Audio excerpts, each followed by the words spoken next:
কেউ কেউ মনে করেন আমি সমাজের একজন মান্যগণ্য ব্যক্তি, কিন্তু আমার দ্বারাই অনেক গুনাহ হয়। আমি কখনো জিনার মধ্যে লিপ্ত হই, কখনো সুদের মধ্যে লিপ্ত হই, কিন্তু নামাজও তো পড়তে হয়। নামাজ না পড়লে মানুষ খারাপ বলবে, নামাজ না পড়লে মানুষ খারাপ বলবে। এই কারণে সে মসজিদের মধ্যে আইসা নামাজ পড়ে।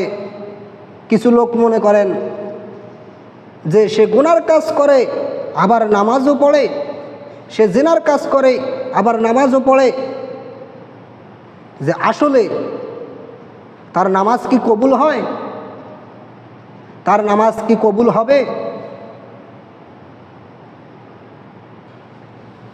আল্লাহ পাক রব্বুল আলামিন কোরআনে কারিমের মধ্যে বলেন, ইন্নাস সালাতা তানহা আনিল ফাহশাই ওয়াল মুনকার, নিশ্চয় নামাজ সমস্ত ফাহিশা কাজ থেকে দূরে রাখে। যে ব্যক্তি তার জিনা করে আবার মসজিদের মধ্যে আইসা নামাজ পড়ে, যে সুদ খায় মসজিদের মধ্যে আইসা নামাজ পড়ে, আল্লাহ পাক রব্বুল আলামিন তার